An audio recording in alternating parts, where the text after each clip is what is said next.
この番組はご覧のスポンサーの提供でお送りします。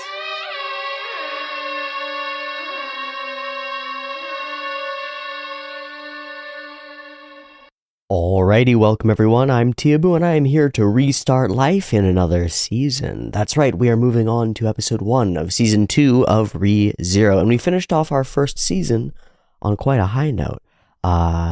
Everything went pretty well. We had what I might call a flawless victory after a number of iterations and loops and stuff. One would hope that we managed to put everything together. We fully defeated, and it seems like fully defeated, a powerful Archbishop of Sin. Sloth is no more. Beetlejuice, the boy, is no more, and sad though that may be, there are probably plenty more very strange characters for us to meet and fight and get killed by repeatedly and then eventually kill. So I won't mourn his loss for too long, although maybe my brain trembles a little bit. Now, we have returned to the manor, achieved our mission, protected our important peoples, especially one particularly important person, and then told that important person precisely how important she is to us using a big word with that L letter at the beginning. Love. And not requiring that she say it back to us, but sort of implying that we would definitely like for that to happen at some point in the near future, if that's possible. Please. But there's a lot of complication going on. And we discovered a little bit more of that as we dove into OVA 2, Frozen Bond, and found out a big amount, a large bit, a little bit, a smidge about the past that Amelia experienced. Her frozen forest and the frozen people who used to inhabit it. It implied very strongly to be her fault. Yikes. And eventually her battles to figure out why the fuck everybody in the world treats her like she's a monster when she hasn't done anything to be monstrous as far as she can tell. And eventually her deal with Puck. Her contract being formed by Puck giving up everything that he is to some mysterious voice, and instead choosing to become her guardian.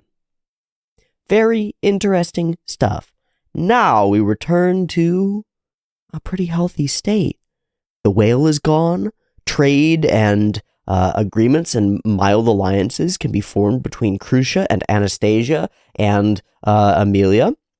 The whole landscape of the Succession event has gotten weird because of some minor alliances between these characters, but also interesting because we found out some more information that I don't know what it's going to do.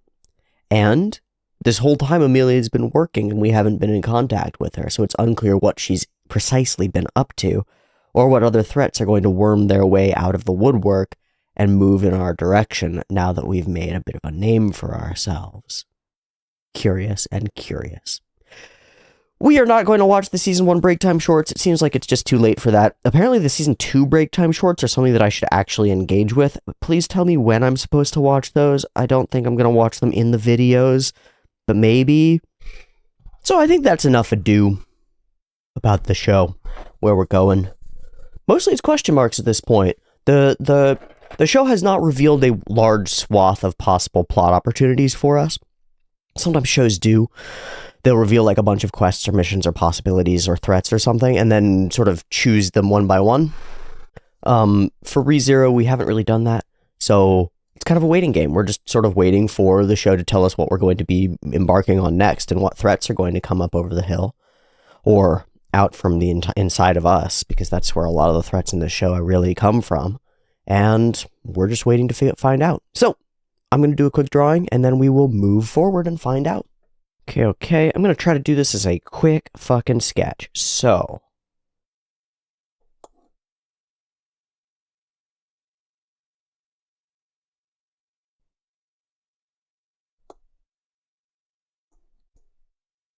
I've recently been studying phalanges, digits, mostly feet, because I'm working on strengthening my feet.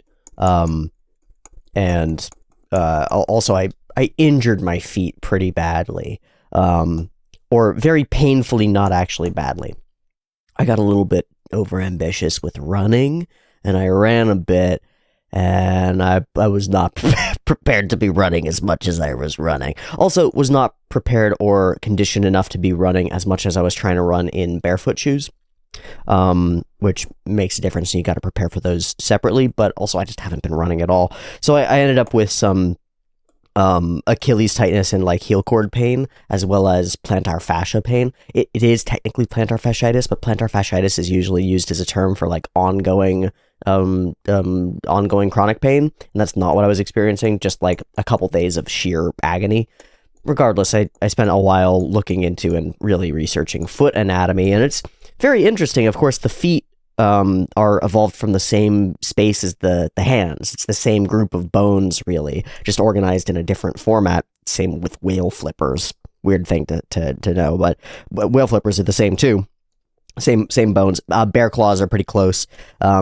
Most mammals have the same basic structure, and then it's just organized in a different way.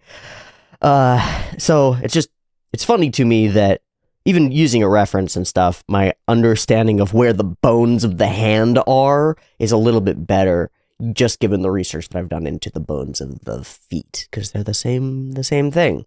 Also, I've decided or learned or discovered that every drawing of people with feet that I've done is wronger than wrong, because the only way that I draw feet, honestly, is by breaking them into a base shape, right? Which is a brick. It's just a block. It's a block, and that's fine. But that's not a foot. That's not how that works. That's not. There's an ankle bone, and it turns into the femur and stuff, and then the other stuff, and then there's the talus bone in here, and then the whole foot sort of comes out like this, and then its phalanges out like that. And so now I know how feet work a little bit, and I might actually be able to draw them. Because there's the heel, and then the whole foot actually... Look, it's like, that actually is the way that a foot works. Crazy. It's almost like knowing how things are built helps you build them. What? But I wanted to do that symbol because it's got a variety of meanings. In the US, the V sign has become peace, right? Peace, yay! Originally, it was V for victory. And they're used interchangeably. If you go to the Britons, this will still be V for victory. And I think both of those apply for right now. It's like, yay, peace! And then also V for victory, and then also it feels like something that Subaru would do, you know? But it's 2. It's season 2, baby. We're moving on to the second season, and that's how many numbers this is. So that's pretty cool, too. Okay, we're ready to go, ready to roll. I have my breath. I don't have any tea. I do have water. I have my cold tea with 0 leaf infusion. Yummy.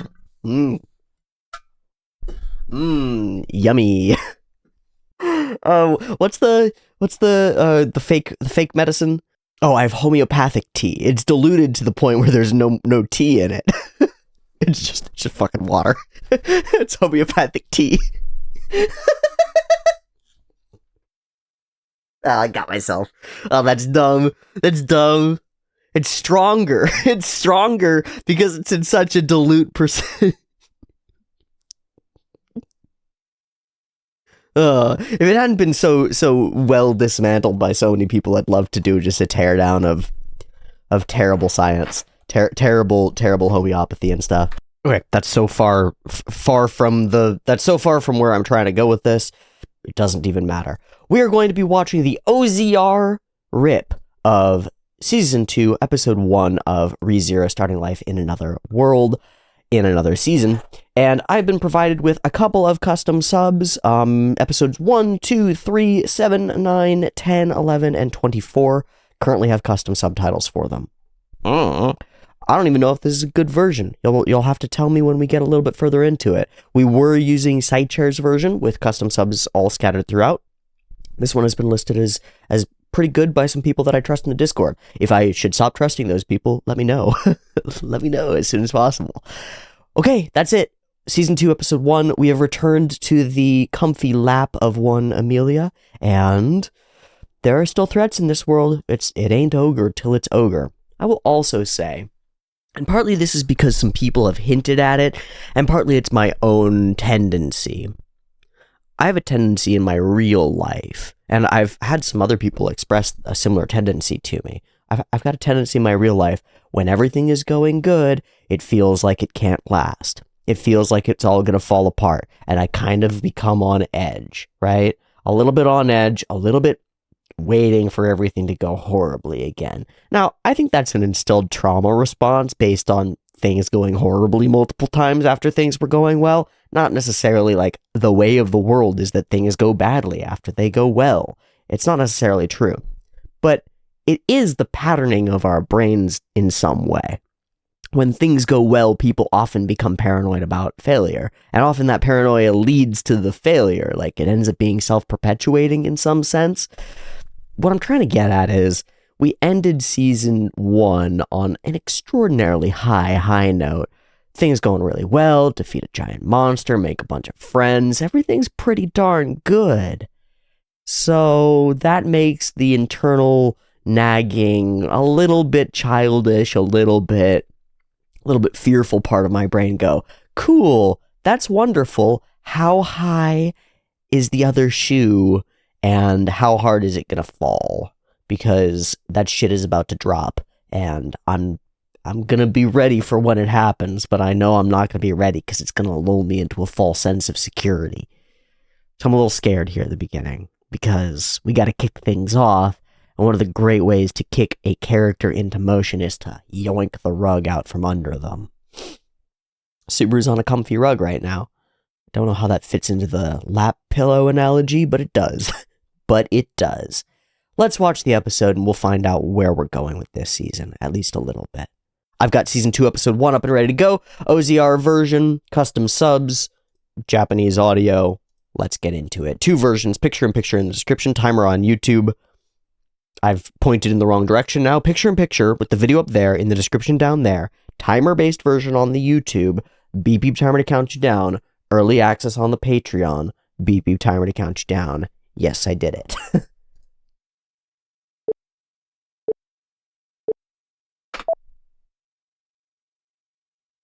Okay, nice day. Clouds, thunder on the horizon. Nope, foots, horses, foots, hooves. They're not even hooves, though. They are feet. They're claws. Good lizards. What is this giant caravan campaign thing? Oh, it's Otto. Oh, it's the Chillins. Okay. So are we moving everyone from the Mather's domain to somewhere else?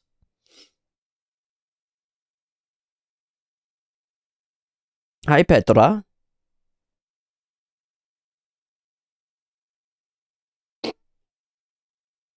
Uh-oh. Oh, no. Edisha! Read in, Petra. Read in. Petra knows. Petra knows. Petra, you have no chance. Kill her, Amelia. Freeze her to death. Charampo. Yeah.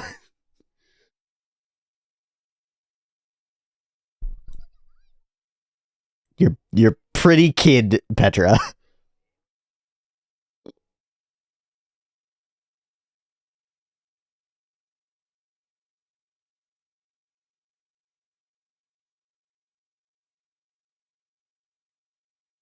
If.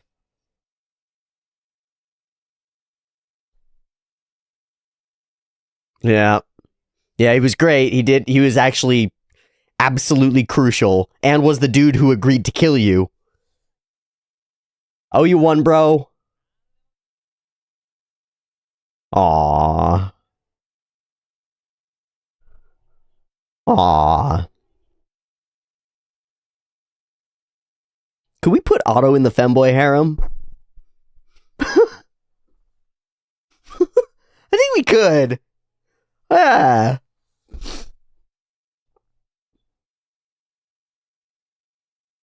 Another really important thing?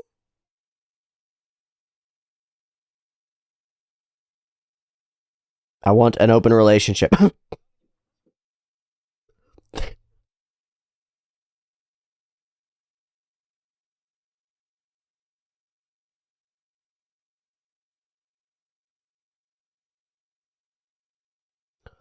Whoa, we're gonna be totally transparent about that? That's a good idea. No, you gotta say it, man. You gotta say it, say it, say it. No, not some nice things. She expressed an undying romantic love for you.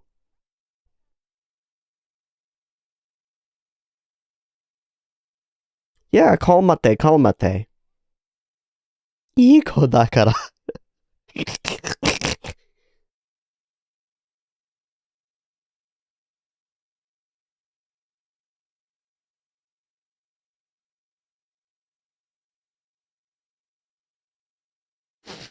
Not slow, not like a good boy, you dingus.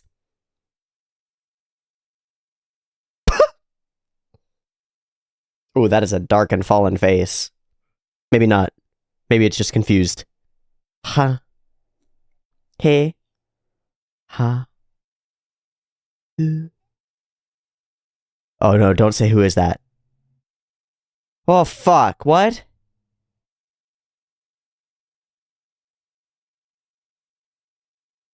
When, how? No, when, how? When, how? Is that our shoe drop? When, how? She didn't get whale eaten, right? This is the caravan to the capital? She didn't get whale eaten?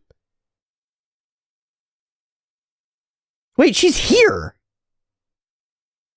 She's physically here! She's physically here! Amelia just doesn't remember her? What? What? On what? In what? How?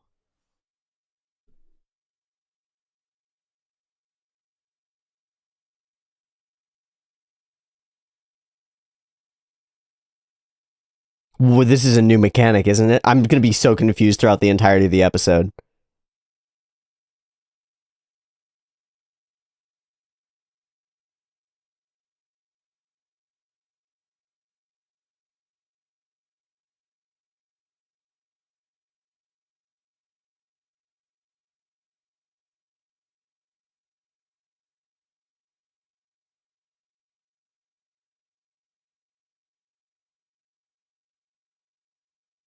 Fair.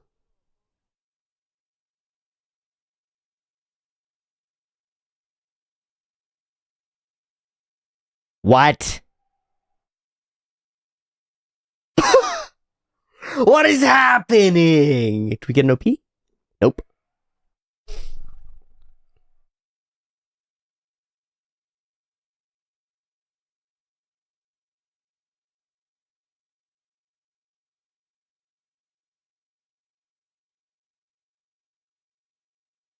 That looks like a homie, though. Wait, never mind, not a homie.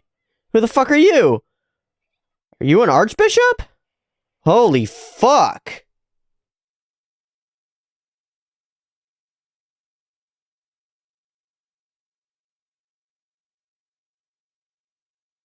Ha!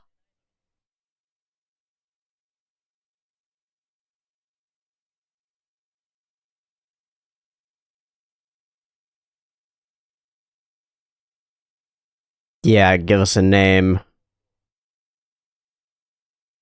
No. Uh...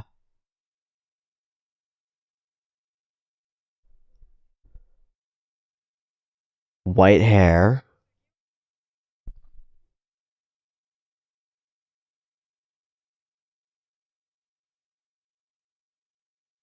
Arrogance?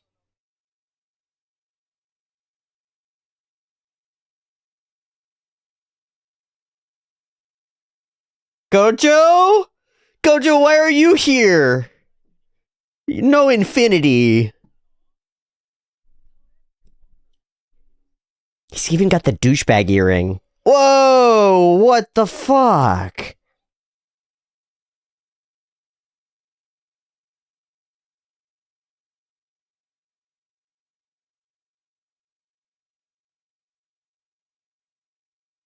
Gluttony. There are two? It sounds like the same voice, though. Uh-huh. So there are two separate people. He mentioned arrogance, but I'm assuming he's not pride.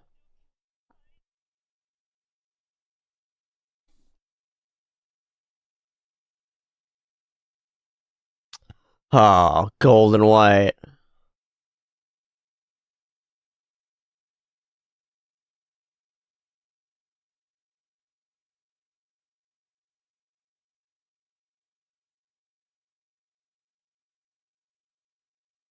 Who's that voice actor? Huh.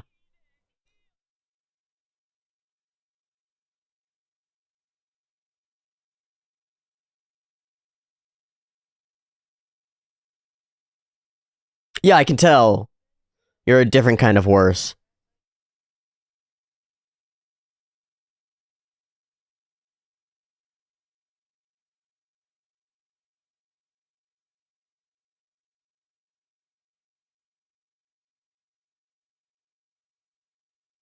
Amelia's here.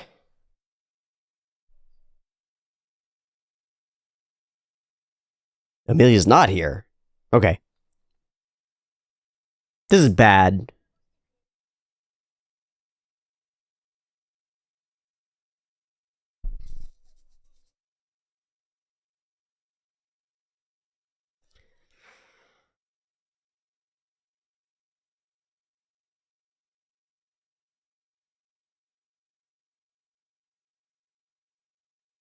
Aww.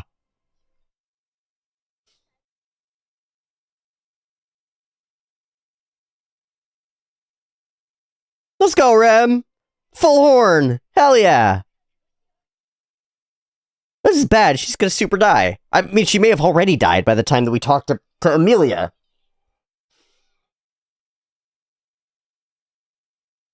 They just shattered when they came near him.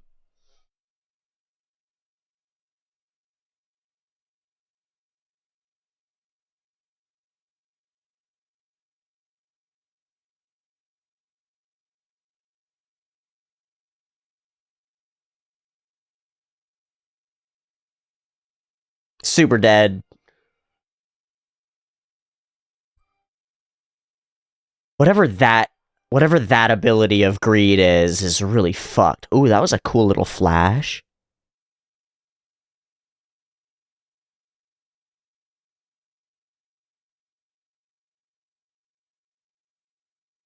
Consumed and gone. Memory's gone too. So now we're aftermath. What I would again call a required reset point, right? Like, but of course that's not the story we're telling. I understand. Crucia's dead. Fuck. Yeah. See, this is a reset point. Who is Rem? Just because she got eaten by gluttony? So maybe it's the same power as the whale's smoke?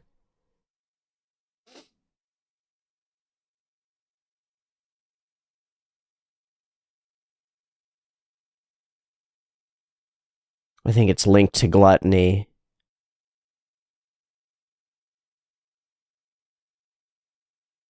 She's nowhere to be found because she got consumed.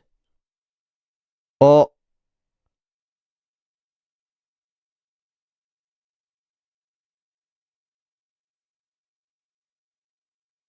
Alright, so it's pushing in on Subaru.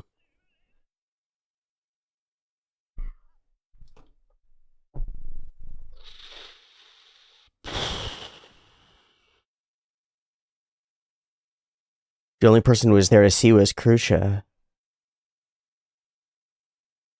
Ah, fuck. Okay, she didn't get eaten.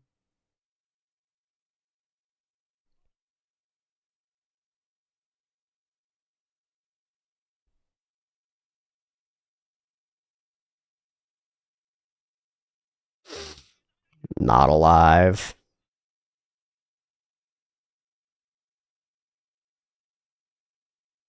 Okay, so she is physically alive.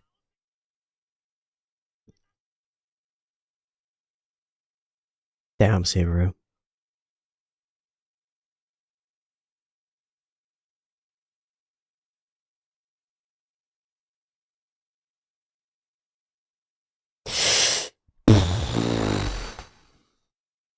It's got a blade right there. I think this is where we're headed. And so now we'll get into the criticism of it.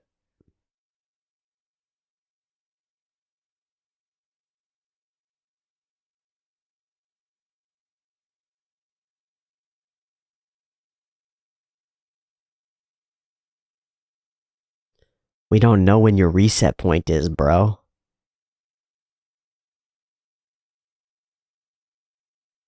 Uh-huh.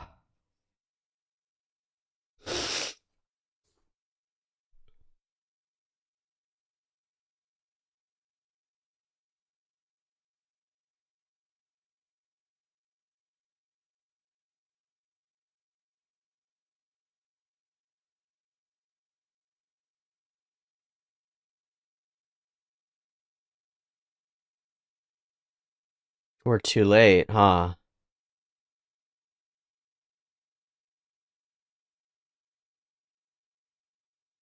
Fuck.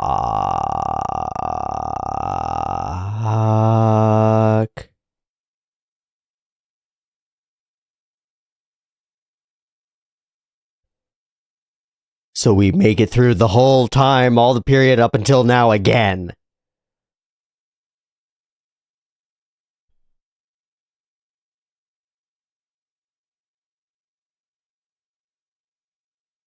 So an event that you couldn't see and couldn't change occurs despite you, regardless of you.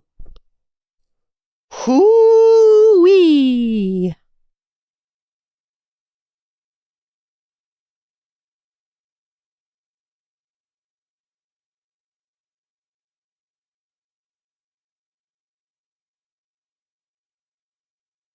Hi, Paku!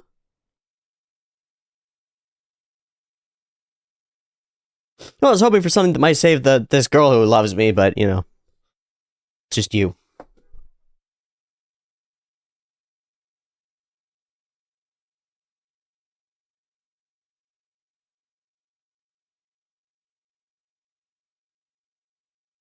What can? Killing a gluttony? Do we have to kill a gluttony? Can we save her? Come on! Yeah! Info!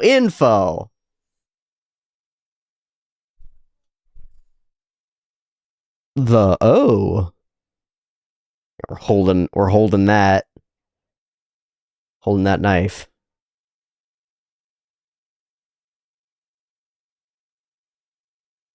That's bad. That's bad. But Subaru's immune, he remembers.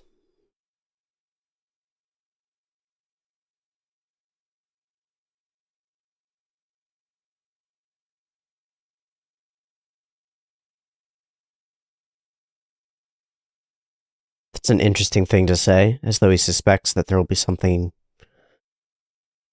to protect her from or to take care of her during. Oh, this time Crucia didn't arm fall off? So something did change.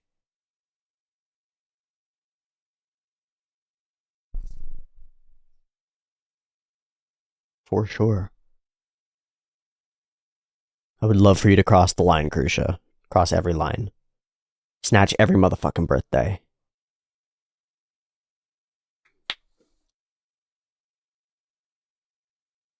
God damn it, we kill one and two?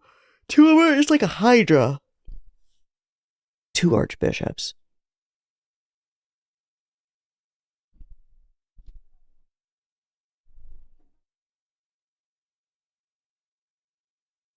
Wait, what? Doesn't know who he is?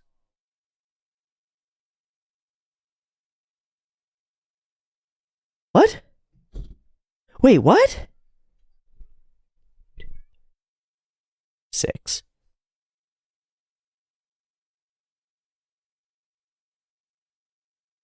Oh, she had her memories eaten.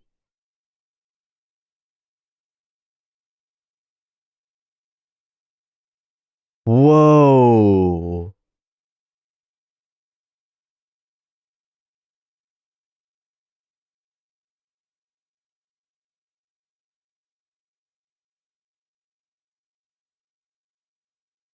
Oh man. Yo, memory theft is it's a really hard plot point to write around.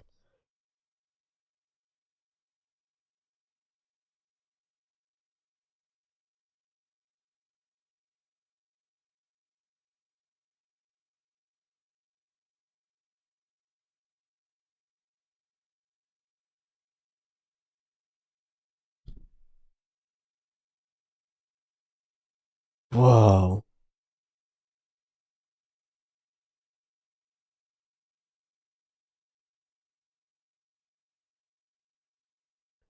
So they've been hiding out in the.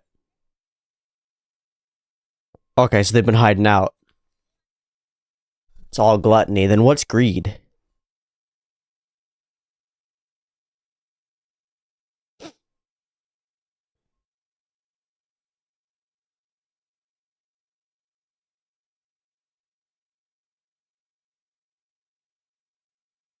Whoa.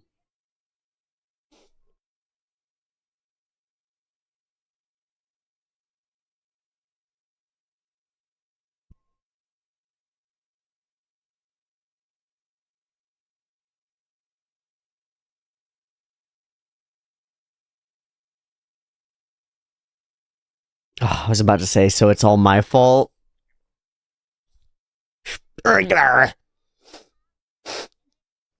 Getting rid of? I don't think so.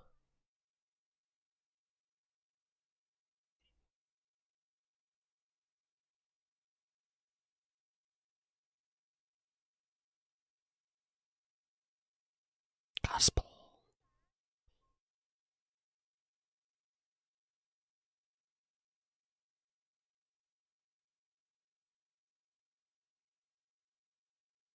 Crucia's lost her memory, but still Crucia.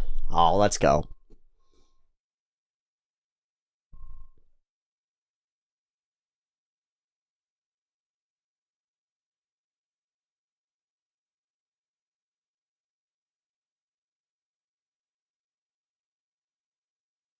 Still got it, Crucia. Honestly, being memoryless is probably a boon for most rulers. No grudges, no.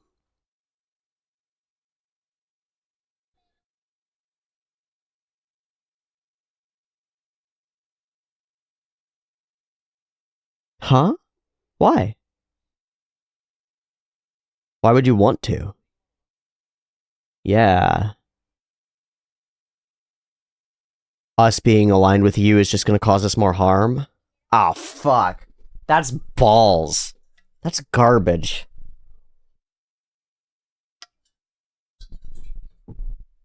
So now you're essentially victim blaming and distancing yourself from the victims.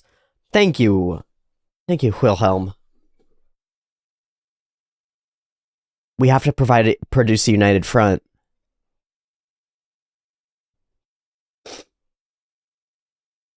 Yeah, they came for the half elves, and we did nothing.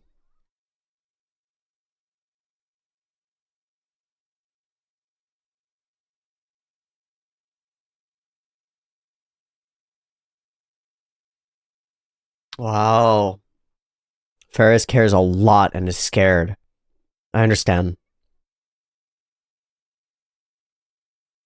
Yeah, Ferris is putting on a brave face, but is at a breaking point. Truly.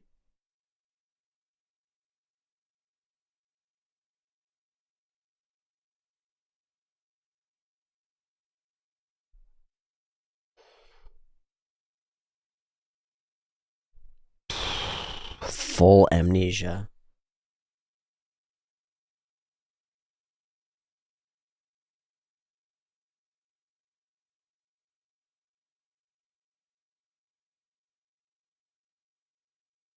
Won't abandon them if they'll stand by me. That's great.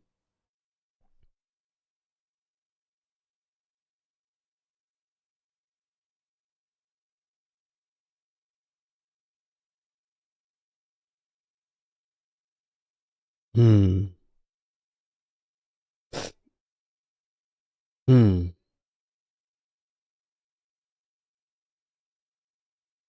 Let's go, Crucia. Crucia's pretty dope.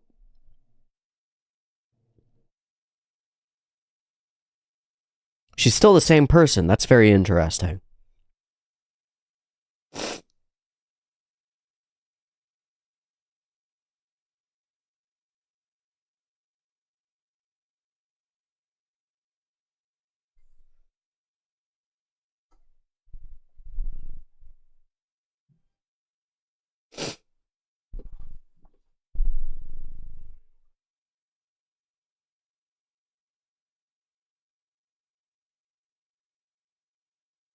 Oh, you're still a great help, Crucia.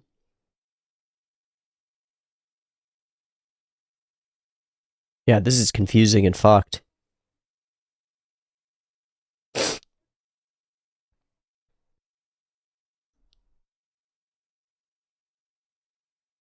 Back to the blade. Can you fix things that way?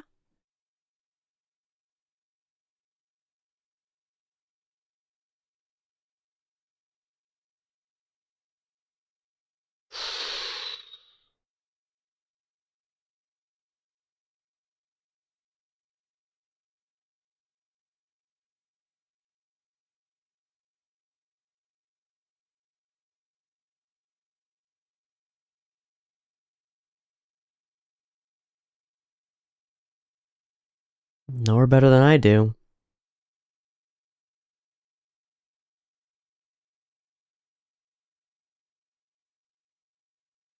Wonder if there's any way we can give back their memories by remembering them or something like that.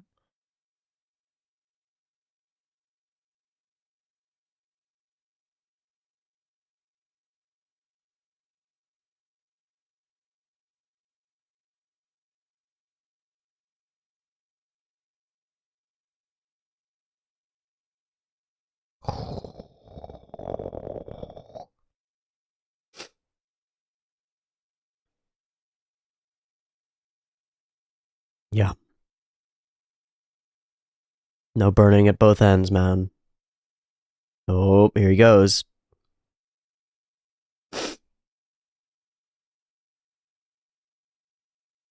Yeah, but he's looking at it right in front of him. I don't know if that'll fucking clock in. I appreciate you believing it.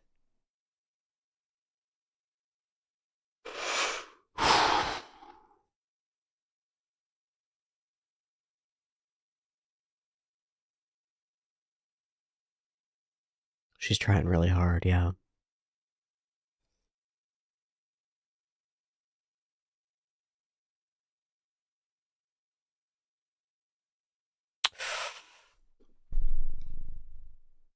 How when I can't even tell you the truth?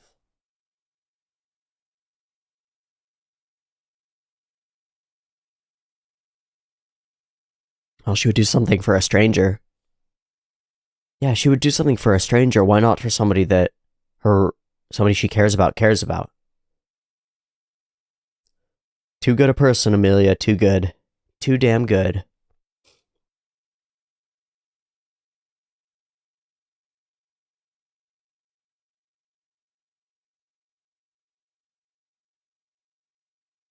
Benevolent reciprocity. Fuck altruism. Benevolent reciprocity. Let's go. I agree. Haven't we said that before?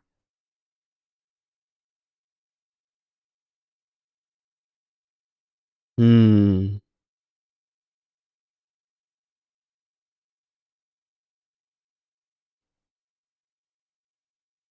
Don't ask something fucking crazy. Oh, boy. Oh, okay. I thought he was gonna stab himself.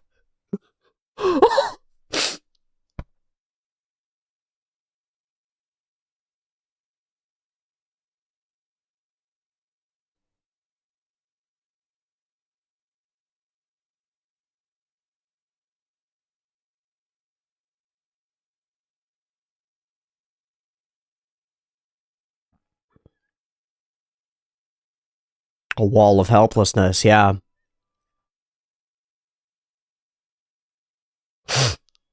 Aww. I was hoping for that.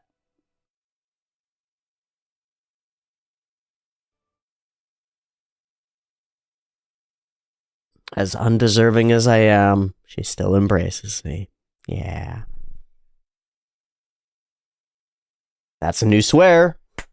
That's a new swear, baby.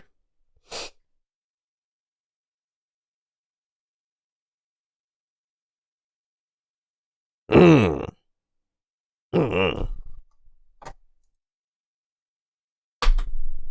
Well, that was a start to a season, wasn't it? Yeah, that was a banger beginning. That's what we call those. We call those banger beginnings. Woo! A wild welcome, and a bit of a stressful start. Can't complain about it, though. It's a pretty cool twist. Pretty cool. We thought that the one biggest threat was eliminated, and it really is, like, the biggest kind of threat.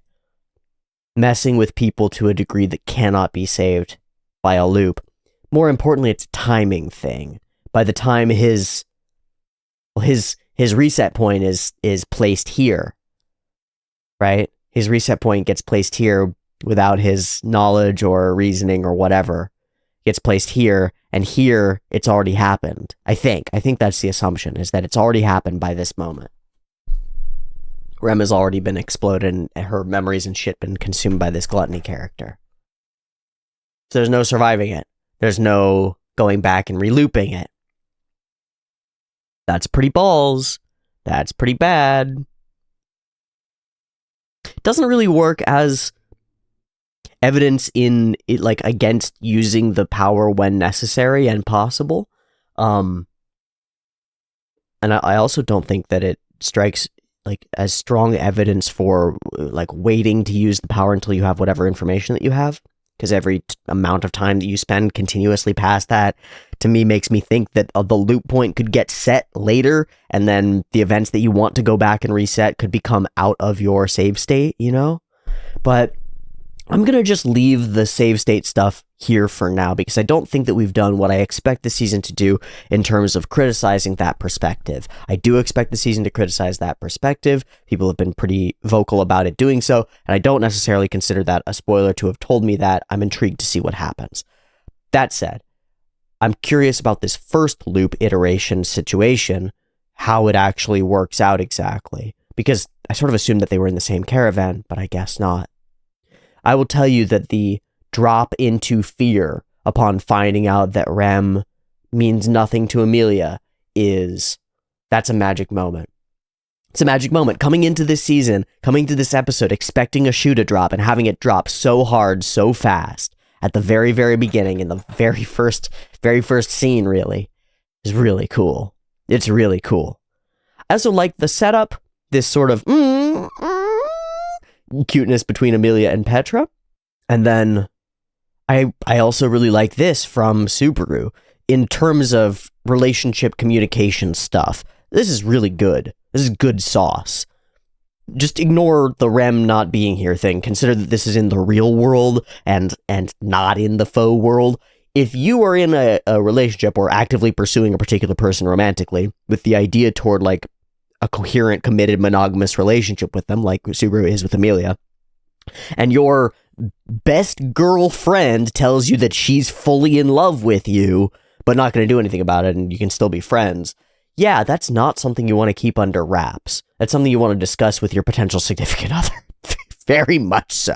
So, massive big pluses for Subaru for just having the intuition to go and do that. This is the kind of thing where protagonist characters in shows make this kind of mistake all the fucking time. It's written in as a mistake that characters make just to create second act tension and explode character relationships. So Subaru going for it is really cool, and the way it actually executes is really cool too. He's fiddling over it and flubbing with it and not sure how to say it, and Amelia's like, look, you gotta just say what you gotta say to me. I hear you, and I see that you're struggling really hard, so I'm gonna take that into account when you actually say the thing, and probably I won't get mad at you because I can tell that you're really struggling with this just to get it out in the first place, so I'm not gonna explode your face for it, you know? But of course, as good an attempt as it is at interpersonal communication, it falls apart because something's missing. Memories of Rem missing entirely, gone completely. Interesting. So I don't know if this is a noticeable thing yet, but I feel like I've noticed it.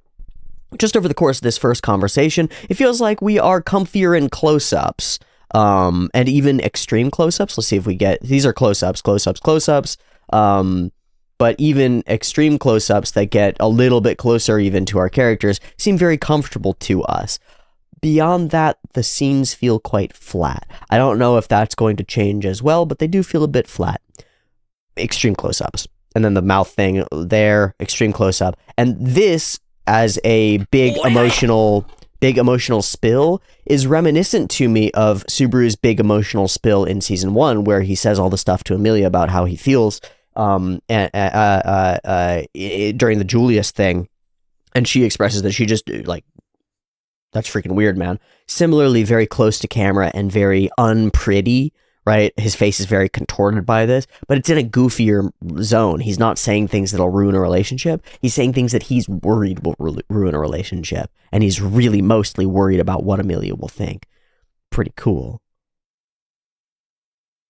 But this was not the result I expected. So then we get a little flash. It's just memories from before, from the previous episode. The Julius thing, the death at Julius's hands, the return, the multiple petal uses. Man, they stuck a lot into this little flash moment. To the sky and to Rem. And those memories get lost. Whoa. Crazy that we're bringing this chunk of the whale. So, confusing because of timing, but I guess it makes sense. These ultra close-ups are kind of part of what I mean. Nothing but trouble. And tells her, you don't smile enough, girl. Girl, let me see a smile. By the way, don't tell women to smile. Don't do it. Don't tell people to smile in general. You don't know what's going on in their lives. Hey, you'd look so much better if you were smiling. What a gross thing to say. Ugh. Ugh.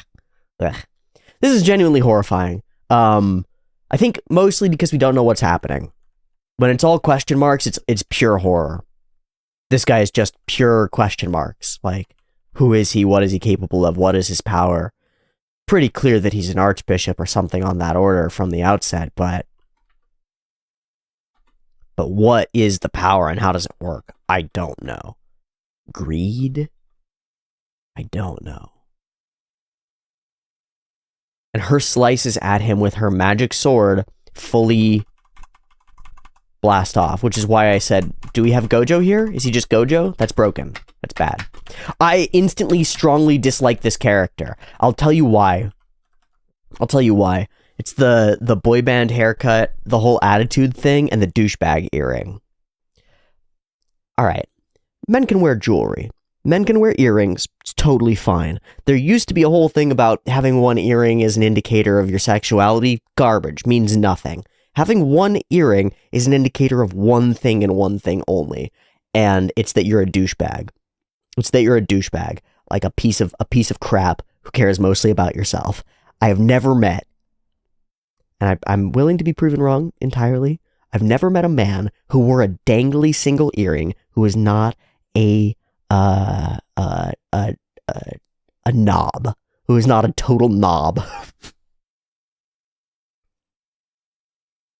It's gotten quite a bit more popular in the modern generation. Started seeing younger kids at the gym, teenagers and stuff, wearing the big dangly piece, often like a dangly cross or upside down cross or something. It's just a flag. It's like, you know, we tag cows in the ear with a little tag. That's a tag. It lets you know that the person you're speaking to is a douche. By the way, nothing wrong with douches. Actually, there's plenty wrong with douches specifically. Don't douche too frequently either. It's bad for you. Also, don't interact with people who've got dangly bits as their earrings. They're It's fucking stupid. It's fucking stupid. You're gonna get your ear torn off at some point. So he's immediately... I don't actually get his greediness in his character at all. Or opposite of. But to be clear, Betelgeuse is not necessarily slothful, and in fact seemed to hate sloth. So it's unclear what these archbishops represent when they represent it. Gluttony seems to represent eating stuff and being hungry. He's a hungry boy for your memories, so that's weird. Greed doesn't seem to be very greedy. Seems to be very, how dare you interrupt or talk to me or mess with me at all?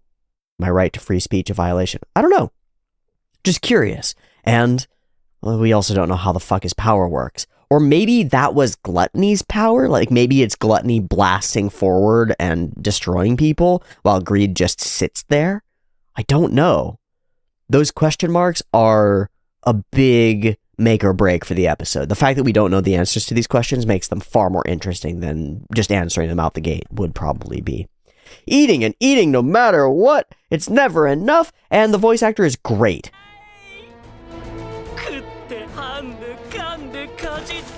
Also, the dialogue is kind of great. Go through all these different synonyms for the same thing. And then there's a later thing where it's like E something, E something, E something, E something. Like, yeah, it's pretty cool too. Wrapped up Blade's arms. Cool. I'm going to find their names so that I don't have to like search too hard and maybe get spoiled. You two are, yes, give me names. Lai Baten Kaitos. So we're going Greek. That's weird. Lai Baten Kaitos, voice actor. Kengo Kawanishi. Is he? He's in Sangatsu. He's Rei in Sangatsu. He's Gen Asagiri in Dr. Stone. He's Muichiro Tokito in Kimetsu no Yaiba. Quiet Boy. I see that. I can see that. I can see that. Totally. A bunch of characters and a bunch of things that I don't actually care about. But a couple that track. That's cool. Okay. And then let's see if we can get translate on Baten Kaitos. Baten Kaitos is the name of a game. Baten Kaitos Eternal Wings of the Lost Ocean. And it is the name of a star, Zeta Ceti, a star in the constellation Cetus, the whale, which traditional name is Baten Kaitos, Ketus, a name derived from Arabic meaning belly of the sea monster or belly of the whale. So, Lai Baten Kaitos, I don't know what the lie part is. I don't know. Baten Kaitos, Zeta Ceti, in the constellation Cetus the whale, belly of the sea monster linked to gluttony. And when you're stuck in the belly of the whale, that means you're lost or broken down or torn down or like have hit a wall that you can't get past. Fuck, that's good. That's a good name. I'm glad I looked that up. I'm glad I found it. It was hard to find. I just split it into Baten and Kaitos and searched for it and like meaning and stuff. Okay, and then the other boy? Regulus Corneas. That just came up with spoiler stuff. I don't want to read that. It just means little king. Doesn't seem to be a star name. Regulus star. Oh! Regulus is the brightest star in the constellation Leo the Lion. Corneas star. Regulus Corneas comes up. Okay, so, I don't know. Anybody know what Regulus Corneas's thing is supposed to be? I mean, Regulus is a star. So, star at the center of Leo the Lion. And they call the whale gluttony their pet. Which evens everything out and explains everything. There are 6 archbishops. The whale was just not one of them at all. It was called gluttony for no reason. It just made it confusing. The one that won't be counted among the archbishops is probably envy, because there's the witch of envy and she's got her own shit going on. So that's my guess, is that there will be 6 total. We've met 3. And then there's envy. And then there's the whale, which is just separate. Okay. I wanted to hear this.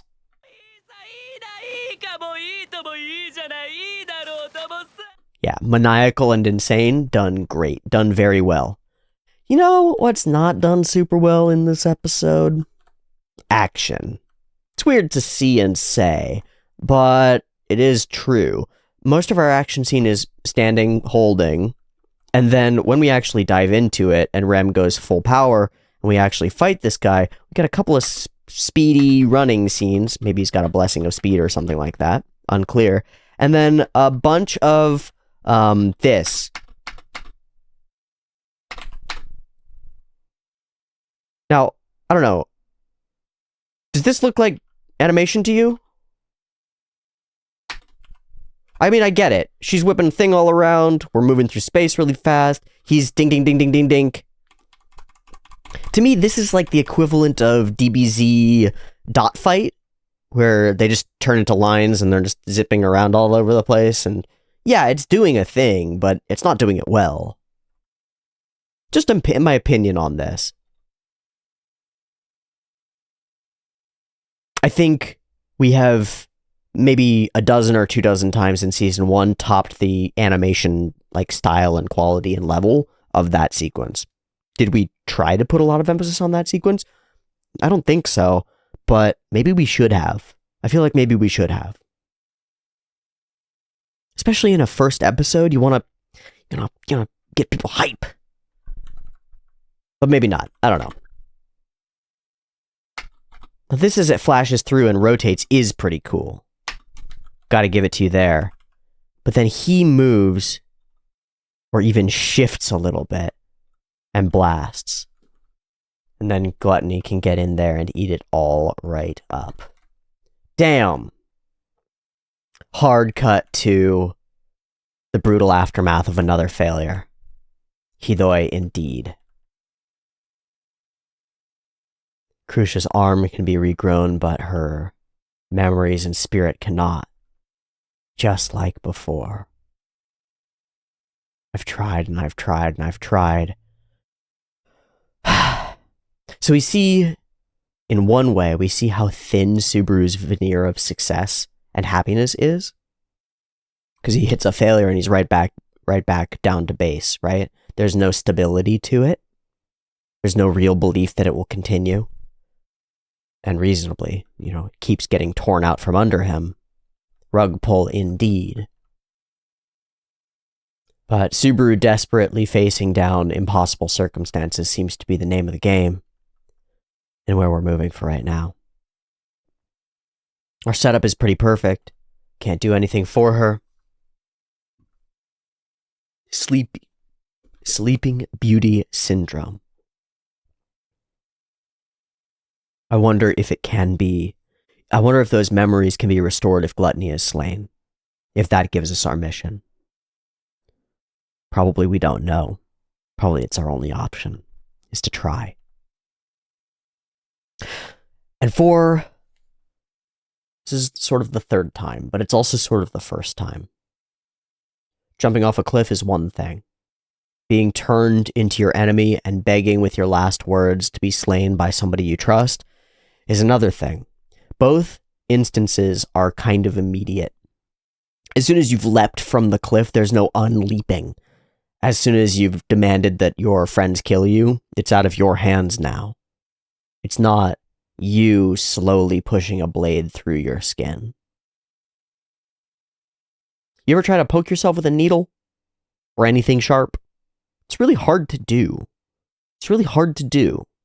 Like, to slowly drive a needle into your hand. Extremely hard to do. Now, if you take that needle, you put it on the table, and you just slam your hand into it, it's hard to do, hard to gear yourself up to it, but once you start the slam, there's no stopping, right? All you have to do is gear yourself up for the thing, and the pain doesn't hit you until afterward.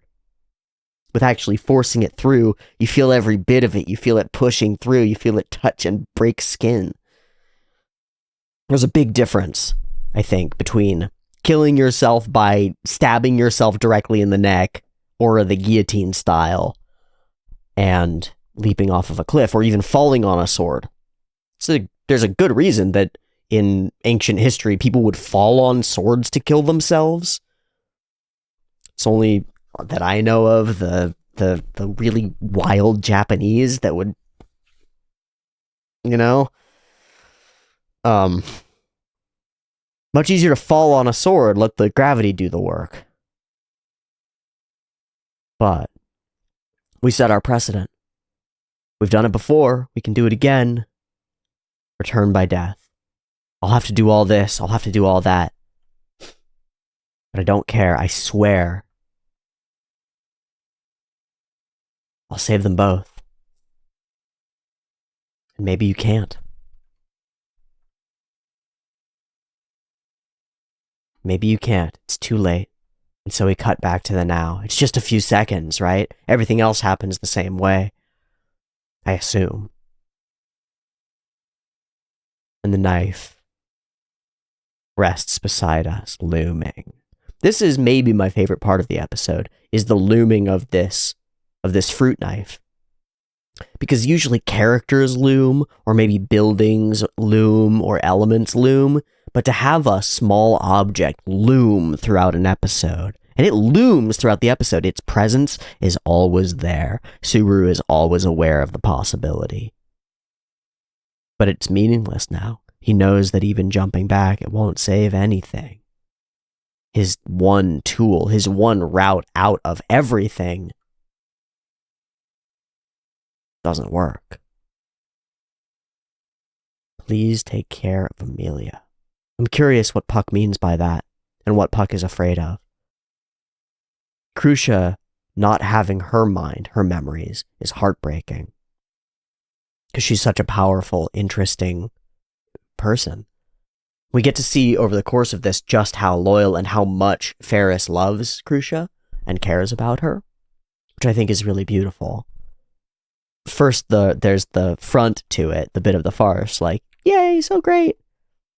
But the tears are there too. All of that we can understand. We know that they've been involved here in the city since the beginning. So, Ferris takes the worst move here, but an understandable one. So let's break it down quickly. Now that things are threatening, maybe it really is my fault. The moment Amelia became a candidate, we knew the witch cult would get involved. Maybe it really is my fault. Please think more carefully. No, it's their blame. Don't misdirect the blame onto your own allies. That said, can we reconsider that alliance? It's really curious, because Ferris is really quite serious about this. As illogical as it is, it makes perfect sense. Ferris just wants to protect Crucia. And Amelia's presence does threaten Crucia. But this doesn't solve the problem. All it does is push it back further down. If the witch cult is so much of a problem, and you push Amelia away and isolate yourself from that situation, the witch cult gets what it wants. They get access to Amelia, either to kill her or to make her whatever they're trying to make her into, or whatever. And then they're coming for you, stronger.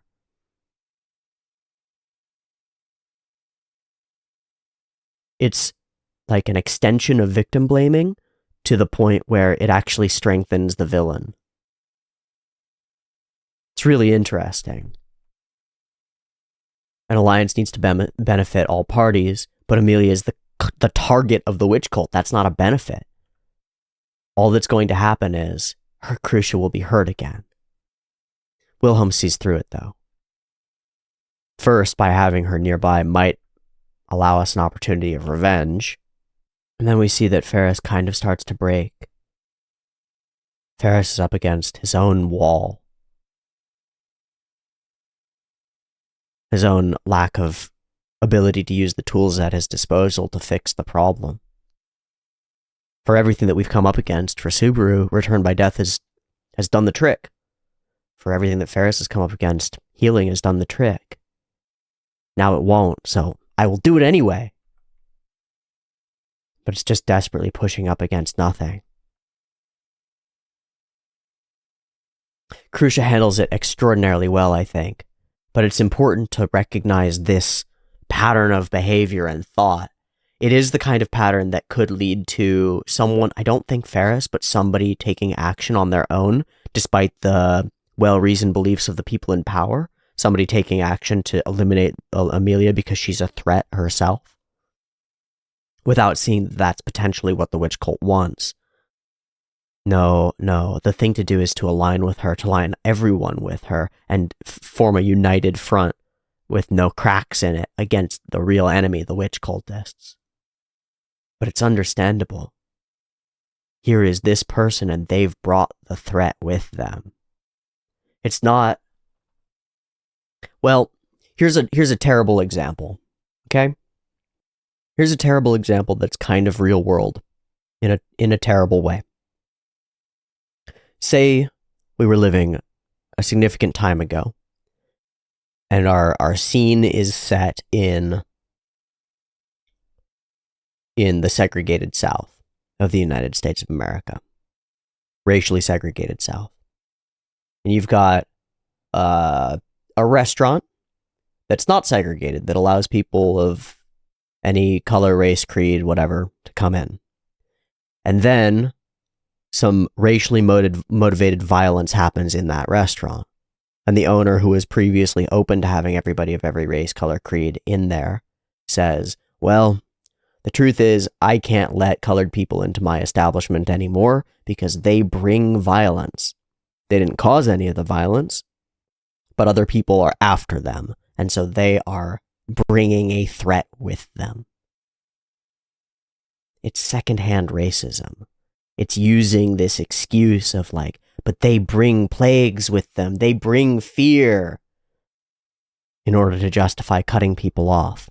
But all it does is ostracize and limit and alienate those individuals who are not doing anything wrong, who are themselves the victims of something greater and who really need your help. That's where Amelia's at. Again, a terrible example, a bad analogy. You can poke a ton of holes in it. Please go for it if you want to, but don't. The same idea is here. It's about protecting yourself and those most close to you from Ferris's perspective. She wants to protect Crucia. Amelia's not a threat to Crucia, but Amelia's presence and aligning with Amelia is a threat to Crucia. She's not against Amelia, but she's against what Amelia brings. And in fact, she's against the people who are against Amelia, but then that'll bring their enmity toward us. So you got to cut her off. But where that leads, where it actually leads materially in terms of outcomes, is that person alone, isolated, and now more capable of becoming a victim to these great powers with no protection. It's not the move.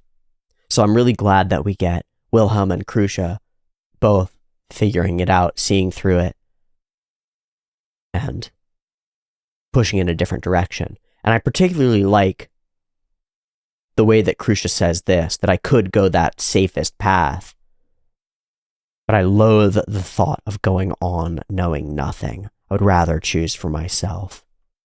And I know what to choose here. And this is a beautiful moment, I think, because while Ferris doesn't really say it, I feel it.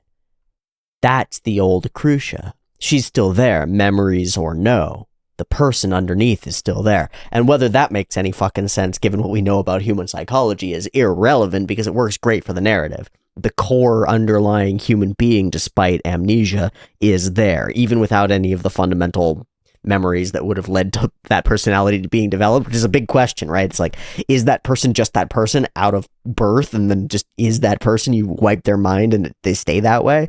No, not at all. A lot of the way that we act is based on the patterns that are instilled in us by our memories, by our previous actions and stuff. But narratively, it's perfect. Crucia is still, memories or no, a leader's leader. She's good at this. So we get two heartfelt cries. One there, and one here. Amelia is amazing at communicating in this episode. Subaru does a pretty good job too, especially considering the earlier, like, telling her about the girl who's in love with him thing. It's pretty amazing too. Pretty stellar attempts at good relationship communication. And the inspiration that one person's motivation can have on another. Subaru desperately wants to help this person. Amelia doesn't understand why, but she cares about Subaru, so she wants to help her too. It's powerful. It can spread. Care is a powerful virus. One you'd might want to get infected with, you know? He has her turn around so that he can cry without her watching, but she stays and then turns back and embraces him. And he needs it. And that's beautiful. So, in a world where you can't reset to solve all your problems, do you choose to stay here and languish in your despair, or move forward into the unknown? Find out this December in theaters, in a world where... Okay, thank you so much for watching this week's episode of ReZero. We've started off season 2, and it started off pretty well, I think. I'm particularly pleased with the narrative beats. I think that they're good. The interpersonal, social, romantic narrative beats seem really solid so far. I am not displeased, but neither am I blown away by animation or style or flow or anything like that. It just feels like a continuation, and that's just fine. I do think that the story beats were pretty good for this one. So, overall, yay! ReZero continues, and it's not bad. That's good. Yay! That'll be it. I will call it here for today. Thank you so much for watching this week's episode. I'll see you next week for more, and much love, despite everything. Maybe because of everything. Much love, much victory, much other shoes dropping. Peace.